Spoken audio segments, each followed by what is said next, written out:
In Counters 2, we will be continuing on with more ideas on how counters can add to some of your activities. We'll be looking at different ways students can accumulate or move pieces that can facilitate the tasks at hand and how the students focus themselves. But first, a quick word about this video series. Hello there. This video series is for language teachers looking for some practical ideas to use in their classroom. This video series is with invited guests who are educators, teachers, and students interested in exploring with Max what might constitute good language classes. We will look at integrated learning, some guidelines when preparing and using activities in your classroom. We will look at Lego, different themes and approaches that you can use Lego or other resources to capture your students' attention and involvement. And we will later look at how the students might explore and reinforce some previously learned elements of the language using Maxnetic cards. I hope you enjoy this and the other videos in the series.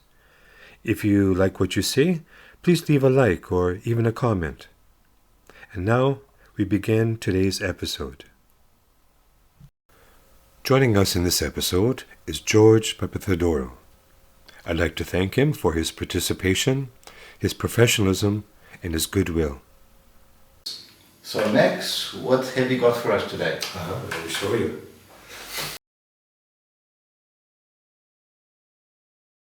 I have here some more Lego. Now, here we have, I'll put up two here, one for you, one for me. They're more or less the same. Yeah. Okay. And we have some carrots. Some carrots. Carrots. Carrots. And we have to collect the carrots and put them into the boxes. And then same, you can do the same, yeah. Okay. And I think we can even, let's see if these ones work well. Now, this is, we could think of it as adding as good, but I'm just thinking of it as accumulating. Okay, accumulating pieces. Okay. Now, what could be the objective here? Why would you want to accumulate carrots? And why would you, in what way would you use them, etc.? Well, it may be like a point counting system or something. Mm-hmm. And maybe you want to give your opponent carrots. Okay, so here the good is adding is bad idea. Yeah. Okay. So I think it could be creative and would be used in many. Sure. But it's quite an interesting concept. I mean, carrots. Carrots, why not? Yeah. I mean, you could do with anything, Yes, obviously. that's right. But carrots are nice because they're thin and skinny, and you can put several into one container. And of course, you can make bigger containers if you want to sell them. But yeah, they do sit upright. And all right. Or maybe they collect into the big basket in the India, so it could be a progression. It could be. So maybe you just have to go like this. Yeah. And then put it there. And then another one, yes. So one at a time. One at a time, yeah. Or you can cheat. You can just put everything in there. Yeah. What's that over there? And it will suddenly. Yeah. You had two carrots. Why did I see three? Yeah. Well, that could be part of the fun if it's a certain class, I guess. Yeah. All right. So we've looked at even very quickly two different ways. Now, here we have 3 gray, 2 green, and 1 brown. What could that mean, perhaps? Different scores, different difficulty, levels of difficulty in the question. It could be different things. Yeah. Even different categories, for example. Categories. Yeah. But maybe this brown category, there's only one, could be more difficult, for example. All right. Different levels, whatever it is. Okay. So, another possibility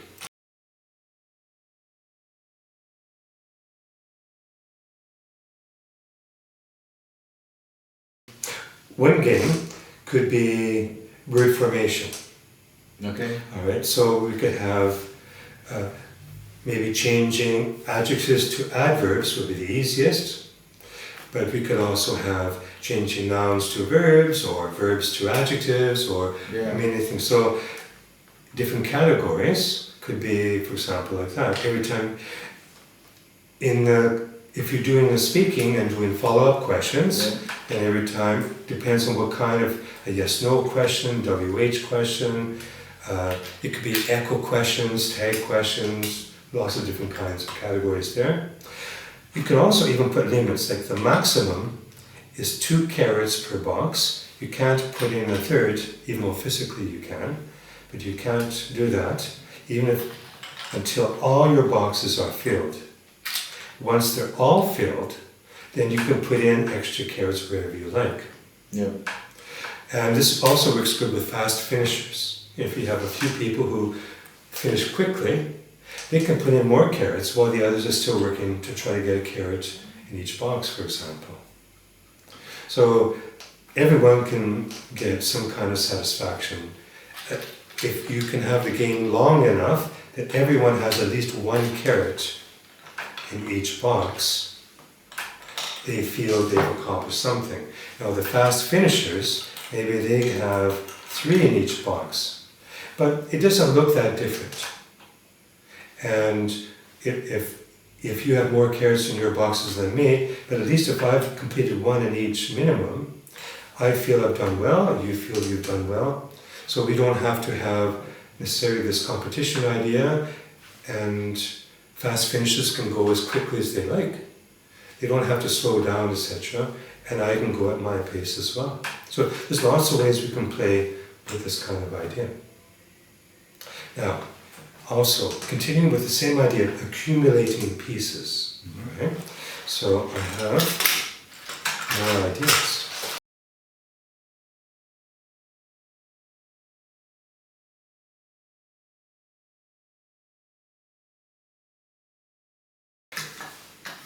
This is a little unusual, and it'll take a bit of explaining, but here we have the starting point, and this is your counter here. Well, one type of counter, your piece that you use.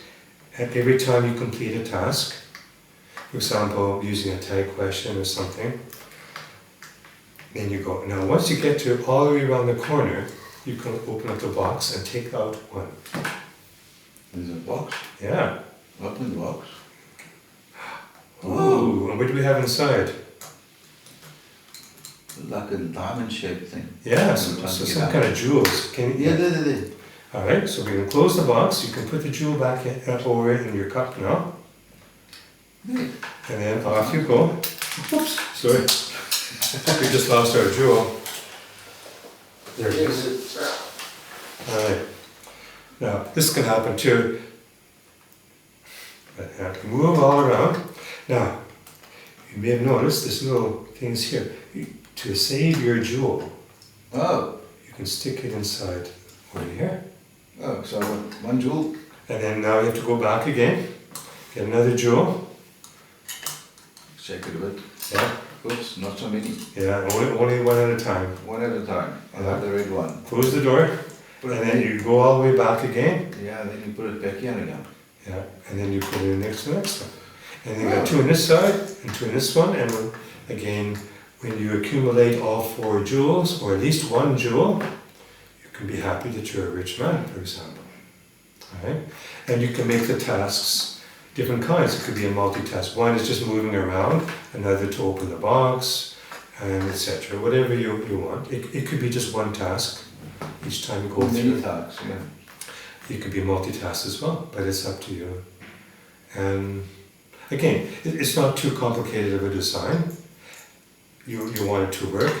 Maybe it might be handy to have just maybe a couple of paces later the place where you save the jewels, rather than going all the way back again.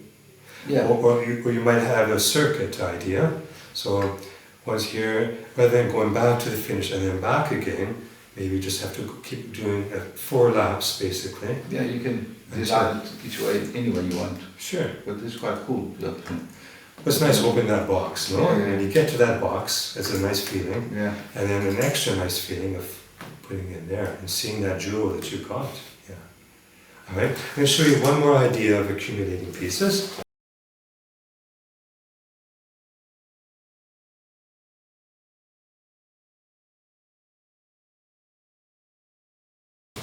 Here we have a masterpiece. Well, it's not painted yet. Every time you complete a task, you accumulate another piece. Again, we have 4 colors and 4 shapes, or 3 shapes in a sense, but they are different, these 2 as well. And what you want to do is create a work of art that's complete. So imagine you completed a task, right? So pick one. You can choose any one that you want. Okay, yeah. All right. Now, where would you put it that it would work? I would put it... Now, if you put it in there, will you be able to get all 4 pieces in? Wait a minute. I'll put it here. Okay. Now, imagine, so let's have a little look here, all right? Now, imagine you've completed another task correctly. What would you do next? Let's continue to pull things in. Yeah, there we go. Halfway there. Next. Getting the whole part of the brain to work. Is that right? Yeah. Absolutely. Yeah. And then finally, the last piece. It's like doing a puzzle. Yeah, exactly. So we just created a Lego puzzle, a work of art, and you've completed the task, That's or awesome. 4 tasks. Yeah. Nice. So it's another way of accumulating pieces, and not just accumulating them, but doing something with them as well. So yeah, it's a nice little feeling. And again, it doesn't. You can put in 20 into your bag, or a couple into your shirt pocket. If you have 3 students only, and just something just to make the speaking or whatever activity you want a little bit more interesting. Yeah. Good. Okay. But more things.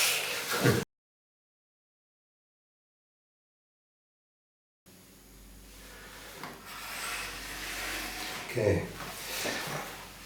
Is this supposed to be a scale? It is a scale. So it can go one way or the other. Now, until now, we've had little pieces that move around the board or things like this. Yeah. Taking away or adding pieces. We could have movement in other ways as well. So, for example, well, you chose like with the carrots, you can maybe add something to the opponent's thing. Yeah. So a little bit like that idea here. If you do something well, Yeah. so what you don't want is that if I'm black and you're white, for example, I don't want mine to go all the way down. This could be one possible objective. So if I do something right, I can, for example, put one in yours. Okay. If I have one in mine, and you have 2 in yours, I can put a 3rd in yours, or I can take one off of mine. Oh, okay. So I can choose a little bit of strategies or whatever, how it works. Now, I'm using a game here. A lot of students have difficulties with gerunds and infinitives. Yeah.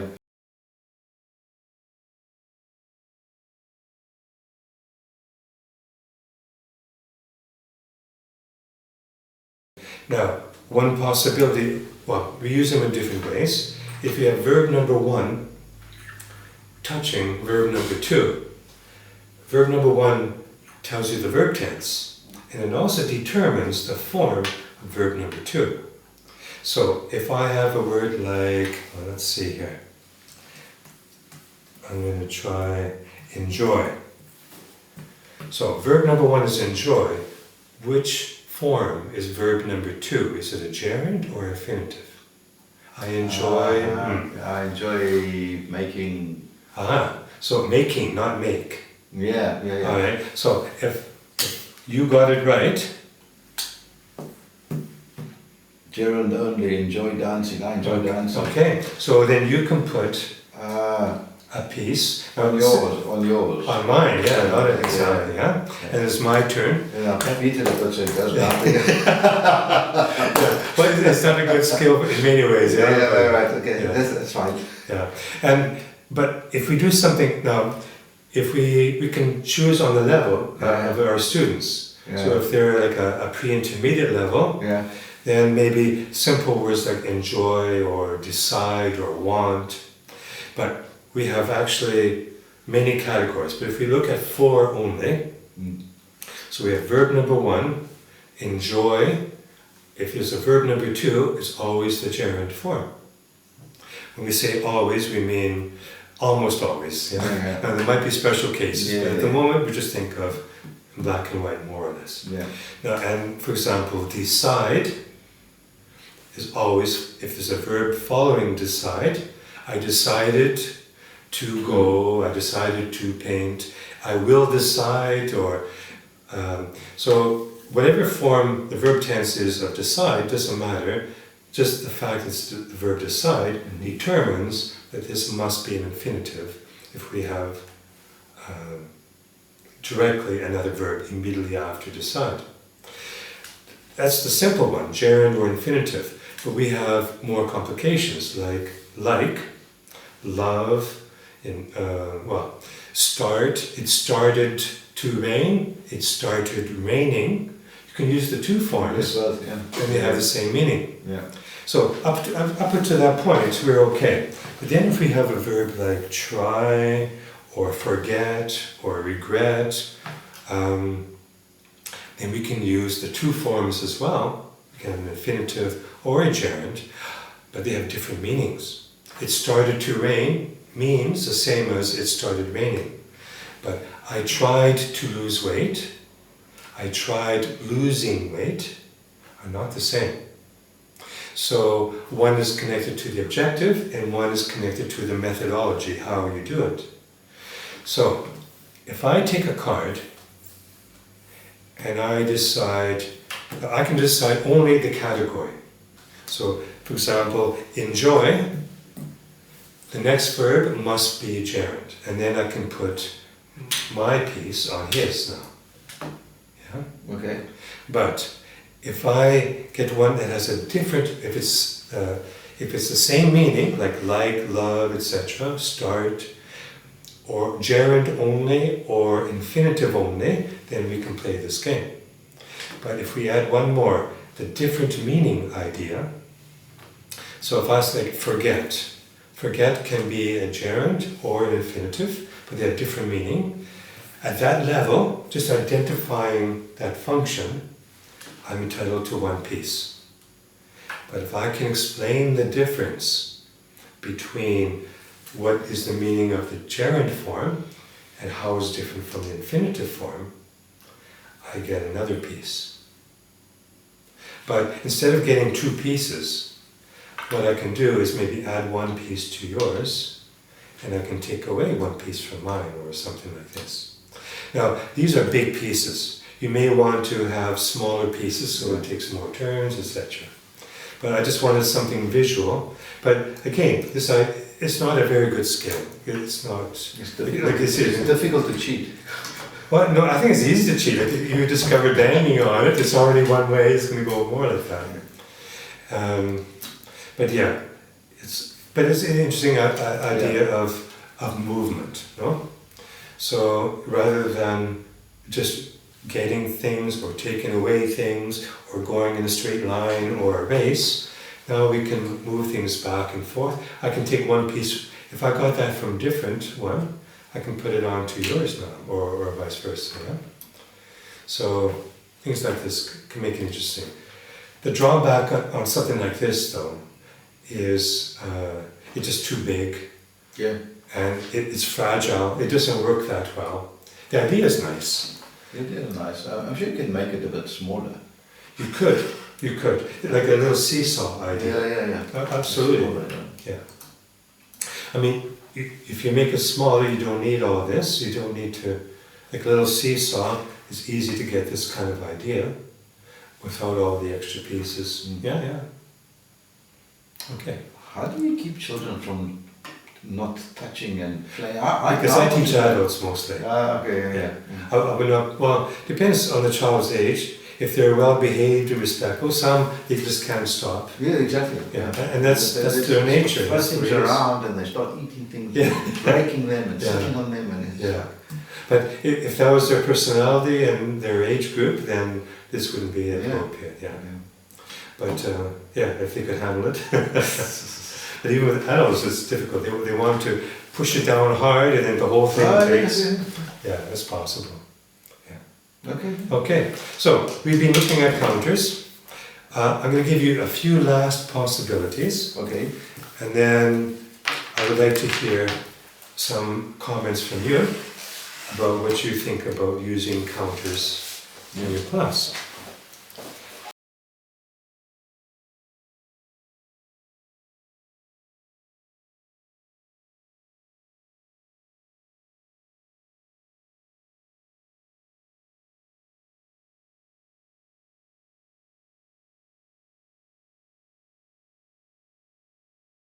Now, you can choose one. Which do you like more? The green one. It's yours. Now, if you open the door, Open the door? Yeah, it's a little bit hard to open. Oh, no, you have to push down. The other way, actually, but that's okay. I see what you're talking. Now, I have a little thing here on the side There. that actually, if you push onto it, it can help open the door easier. And you can take out pieces. Yours are the frames. Yeah? Okay. Now, I have little pieces here. You can have any shape. Now, if I do some task right, I can pick out one and look, I have a gray. And I have to do one more. And if they're both the same, no, it's black, it's different. So I have to put it back. It's like a concentration game. We have to remember. And we continue playing. Maybe I get some other task right. So then, okay, let's try this one here. No, it's a man with a beard. And I need another man with a beard to win him. No, it's a white. Do I have a white here? No. So in all of these, they're doubles. And then you keep playing until you can find eventually again. So here's a way to extend the game rather than going around the board. It's going to take a long time. You only get one go each time to find two the same. Okay. And so here, it's a little different person. Is that the same person next to them? No, pink. Oh, they look like they're all different. Eventually, you can. I remember there's a pink over here. It's my turn again. Okay. And when I find two pink, I can take them out. And we just keep playing until somebody takes it. Now, because this game takes a while, it's a nice game because we will never finish it, which I like. Yeah? And this way there's no real winner. But it is an incentive. So if we play for 10 minutes and then we stop. Okay. And some people have taken out half of the pieces, some people have taken only two of them out because they matched them. But again, it's having a task on top of a task. So the real task is whatever it is. Maybe you can photocopy or recopy exercises from a workbook. Yeah. And we did it a month ago. Will the students remember what they did? They probably forgot that because we moved on to other things. Yeah. So let's see how well, and you can maybe copy them or make your own version if you prefer, and then they have a piece of paper, and then if they get it right, they get.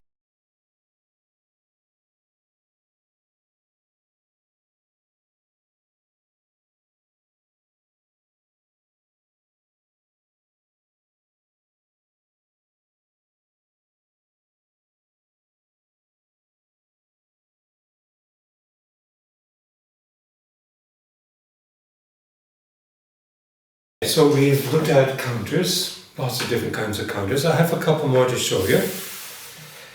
Now, what do you think about these? How could these be used as counters?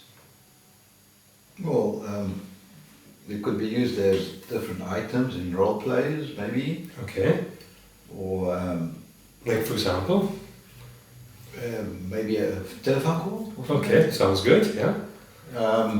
Or it could be used as a game, I guess, with different players, any kind of game. to count scores of certain kinds. Mm-hmm.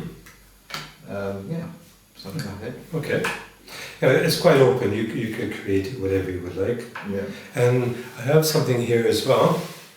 Another kind of counter.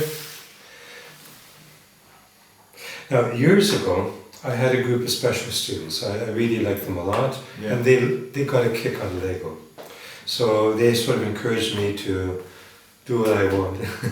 And I once built this mountain of these big pieces of Lego. Yeah.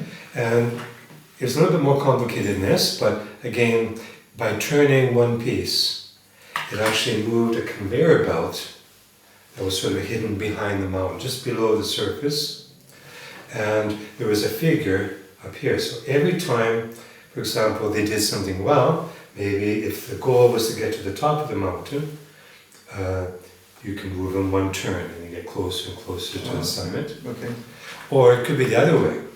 Every time they did something not well, maybe they didn't remember something they were told to study for the week before, they would maybe go up the mountain and the last one, they fall off the cliff or something. So it was kind of nice, a little fun, but just way too big to lug around everywhere. But for them, I didn't mind, but it would be hard to make a small version of something like that, because you need different kinds of pieces to make a conveyor belt and to make it worthwhile. Like if it's just 3 turns and you fall, it's not good. But it was kind of fun creating that. But it's this idea as well, with the different levers, or not levers, different gears. You can maybe bring somebody closer, which is a good thing or a bad thing, depending on the activity you have. Yes, this is an interesting piece. It can stimulate the brain in more ways than just the language part. Okay, yeah. It's very mechanical, Uh-huh. and I find it personally fascinating. Yeah. I used to teach some engineers. Oh yeah? And then if you place something like this in front of them, wow, their minds would be just going. But you can get them too to explain different principles in English. Yes. You know, to like the ratios, or how to make, you know, how one small gear to a big gear versus a big gear to a small gear, or changing direction. Yes, change direction, yes. Yeah. Or even movements. Rather than a circular motion, you want forward and backwards, or things like this. Yeah. So, but yeah. Very interesting, yeah. So, we looked at counters, lots of different kinds of counters. Yes. What do you think now about counters and using them in your class? Well, I think that they're a good idea, depending on the class. Okay. If you know your class well, you can use the appropriate counters to get the students to have more attention. Right. Give more attention to and the course or the lesson. I agree. I think also, depending on the activity, depends on what you want the students to do. Does this form of a counter bring that out better or not? If it adds to it or not? I always would look at an activity and look at the objectives and see imagine how the students might react. And like we mentioned earlier, if adding something like this doesn't really enhance their learning experience, does it really help the activity in some ways, then definitely use it. But if it doesn't do that, as interesting as it might be, I would leave it out. Sure. Yeah. It has to add to the lesson. I believe so, yeah. And you might have the right idea, but maybe it has to be simplified, like you mentioned before, but it has to be adapted, I think, to the activity and to the students, obviously, as well. All right. Yeah, sure. So that concludes our section on counters, and we have other videos also using Lego, but with other perspectives. Good. Okay. Right.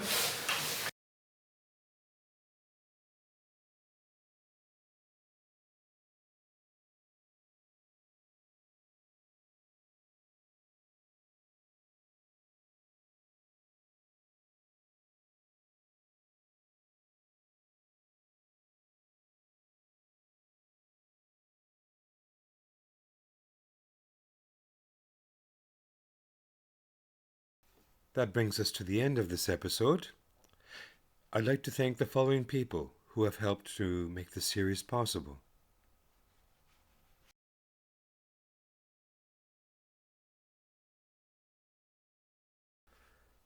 If you found this video interesting or helpful in any way, please leave a like and subscribe if you'd like to be notified when future videos appear.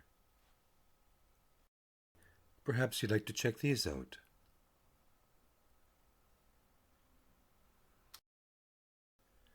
Until the next time, all the best to you.